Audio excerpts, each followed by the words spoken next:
Hello दोस्तों, कैसे हैं। मैं चंद्रभान मिश्रा आज आपको gamma plus UTL solar inverter के बारे में बताऊंगा। गामा प्लस इन्वर्टर जो है ये 1 kVA 12 वोल्ट और 24 वोल्ट में आता है और साथ ही 2 kVA 24 वोल्ट में भी आता है। देखिए, अगर आप गामा प्लस इन्वर्टर परचेज़ करते हैं तो यह एक प्रकार से आपको बिल्कुल मुफ्त पड़ता है। जानिए कैसे। देखिए, अगर आप मार्केट से एक साधारण सा इन्वर्टर लेते हैं, 1400-1500 VA का इन्वर्टर लेते हैं, तो उसमें 335 वाट का आप 4 पैनल लगाते हैं। जो बिजली आपको एक साधारण इन्वर्टर लगाने पे 4 पैनल लगाने पे जो आपको मिलती है, उतनी ही बिजली आप 1 kVA UTL gamma plus inverter लगाते हैं, 335 वाट के 3 पैनल लगाने के पर ही आपको उतनी बिजली मिलती है। इस तरह से आप एक पैनल का जो इंस्टॉलेशन का जो खर्चा होता है वह टोटली बचा लेते हैं। अगर हम बात करें 335 वाट के एक पैनल का खर्चा और प्लस इंस्टॉलेशन खर्चा जो है वह 8 से 10 हज़ार के समथिंग आता है, वह टोटल खर्चा आपका बच जाता है। इस हिसाब से आपका गामा प्लस इन्वर्टर बिल्कुल मुफ्त पड़ा ना। आइए हम आपको ये बताते हैं कि एक साधारण इन्वर्टर से यह ज़्यादा कैसे काम करता है। जैसे यह एक साधारण इन्वर्टर की अपेक्षा यह एक RMPPT सोलर इन्वर्टर है, जिसमें यह 30% तक अधिक सक्षम है। RMPPT टेक्नोलॉजी का मतलब होता है rapid maximum power point tracking. इसका मतलब ये होता है, देखिए, अगर आप PWM इन्वर्टर यूज़ करते हैं, एक साधारण सा इन्वर्टर यूज़ करते हैं, वो सोलर की ऊर्जा को एक साधारण तरीके से यूज़ करती है, जबकि RMPPT जो होता है यह सूर्य की रोशनी के अनुसार सुबह से शाम तक सोलर पैनल के वोल्टेज को कम या ज़्यादा जो होती रहती है, हर समय पैनल के वोल्टेज के हिसाब से कौन सी आउटपुट वोल्टेज पर सबसे ज़्यादा पावर मिलेगी या लगातार देखते रहने और उसी के अनुरूप उसको बदलते रहने की ज़रूरत होती है। यह काम RMPPT टेक्नोलॉजी बाखूबी तौर पे करती है।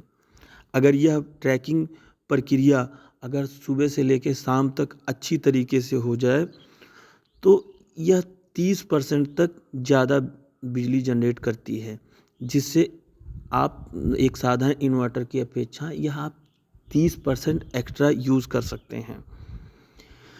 देखिए, मार्केट में अगर हम बात करें MPPT इन्वर्टर आपको बहुत आसानी से मिल जाएंगे, जबकि RMPPT तकनीक जो है यह बहुत काम की है। यह केवल यूटीएल ही देती है।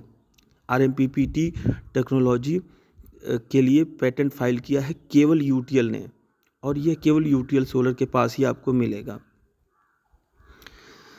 देखिए, अगर आप गामा प्लस इन्वर्टर यूज़ करते हैं तो यह एक बैटरी से ही आपको 2 बैटरी के जितना बैकअप आपको देता है।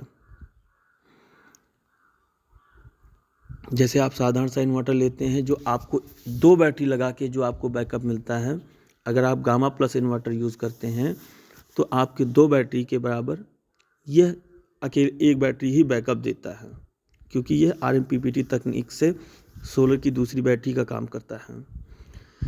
देखिए, इसमें गामा प्लस इन्वर्टर में 3 मोड हैं, PCU मोड, हाइब्रिड मोड और स्मार्ट मोड। PCU मोड का मतलब होता है यह जैसे आपके शहरों के लिए बेहतर होता है। शहरों में ज़्यादा से ज़्यादा बिजली होती है, यहाँ पे आपको काफ़ी बिजली बचाने का काम करती है, क्योंकि ये सबसे पहले सोलर से अधिक बिजली को यूज़ करती है, उसके बाद बैटरी से यूज़ करती है, उसके बाद ये बिजली पे आती है। इससे आपके ज़्यादा से ज़्यादा आपकी बिजली की बिल की बचत होती है, जिससे आप बिजली के बिल की समस्याओं से आपको समाधान मिलता है। इसके बाद हम आते हैं हाइब्रिड मोड पे। हाइब्रिड मोड जो होता है ये गांव के लिए बेहतर होता है, क्योंकि गांव में लाइट की मात्रा बहुत कम होती है। हाइब्रिड मोड का काम होता है, ये सबसे पहले सोलर को यूज़ कराता है, उसके बाद आपके बिजली से ये आपकी बैटरी को बैकअप के तौर पे हमेशा सेफ रखता है, जिससे यह अब गांव के लिए अब इसे इस्तेमाल कर सकते हैं। सबसे पहले ये सोलर से ये आपके लिए काम कराती है, आपके घर की बिजली चलाती है, देन आपकी बिजली से आपके घर का पूरा लोड चलाती है और लास्ट टाइम में आपके बैटरी पे आता है। स्मार्ट मोड कस्बों के लिए होता है, क्योंकि कस्बों में बिजली बनाना भी होता है और बिजली का बिल बचाना भी होता है, तो ये कस्बों के लिए स्मार्ट मोड सबसे बेहतर होता है। देखिए यहाँ पे गामा प्लस इन्वर्टर जो है यह एक एलसीडी स्क्रीन में आता है। इसकी वर्किंग कंडीशन आपको इसकी एलसीडी से ही आपको पता चलता है। अगर कोई पढ़ा लिखा नहीं भी है तो भी इस एलसीडी स्क्रीन से उसको पता चल जाता है कि इस समय सोलर से काम कर रहा है या बैटरी से काम कर रहा है या बिजली से काम करता है। इसकी एलसीडी स्क्रीन पे उसके कलर से भी पता चलता है और वो साथ ही साथ आपके लिखित में भी देता है। UTL solar gamma plus inverter वह जनरेटर द्वारा भी आसानी से चलाया जा सकता है। इसमें 50 से 60 हर्ट्ज की फ्रीक्वेंसी है, जिससे आप आसानी से डीजी यानी डीजल जनरेटर से भी आप चला सकते हैं। साथ ही साथ गामा प्लस जो इन्वर्टर है इसमें एसएमएफ, जेल और ट्यूबलर ये इसमें हर प्रकार की बैटरी को आप आसानी से इसमें एडजस्ट करने की कैपेसिटी होती है। इसमें हर प्रकार की बैटरी को सेट करने के लिए इसमें मोड दिया हुआ है, जिसमें हर प्रकार की बैटरी आसानी से यूज किया जा सकता है गामा प्लस इन्वर्टर से।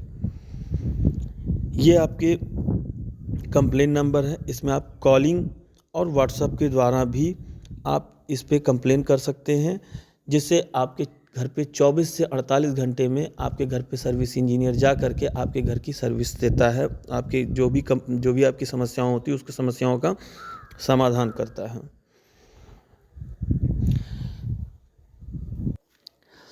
देखिए जैसे हमने आपको ऊपर भी बताया कि अगर आप गामा प्लस इन्वर्टर लगाते हैं, अगर आपको 2 बैटरी की बैकअप की ज़रूरत होती है तो आप एक बैटरी लगा सकते हैं, और अगर आपको 3 बैटरी की ज़रूरत होती है तो आप 2 बैटरी लगा करके 24 वोल्ट का आप यूज़ कर सकते हैं। आरएमपीपीटी होने की वजह से आपको 2 बैटरी लगाने से 3 बैटरी के बराबर बैकअप मिलेगा, और अगर आप एक बैटरी लगाते हैं तो आपको 2 बैटरी के बराबर आपको बैकअप मिलता है। UTL solar gamma plus inverter से आप अपना लोड आसानी से, जो भी आपकी घर की ज़रूरतें हैं उसे आप आसानी से चला सकते हैं। अगर UTL gamma plus solar inverter अभी नहीं लेते हैं तो क्या होगा, आपका जो खर्चा है वो भी काफ़ी बढ़ जाता है और आपकी ज़रूरतें भी उतनी बेहतर तरीके से नहीं पूरी हो पाती हैं। अगर गामा प्लस आप इन्वर्टर लेते हैं तो आप अपनी ज़रूरत के अनुसार आप इसे इस्तेमाल भी कर सकते हैं, और अगर हमने आपको ऊपर बताया गामा प्लस इन्वर्टर लेते हैं तो आपको यह कम खर्चे की वजह से आपको एक प्रकार से ये बिल्कुल मुफ्त पड़ता है। मर्जी आपकी, क्योंकि पैसा आपका। अगर यह वीडियो आपको अच्छा लगा हो तो इसे शेयर ज़रूर करें। धन्यवाद।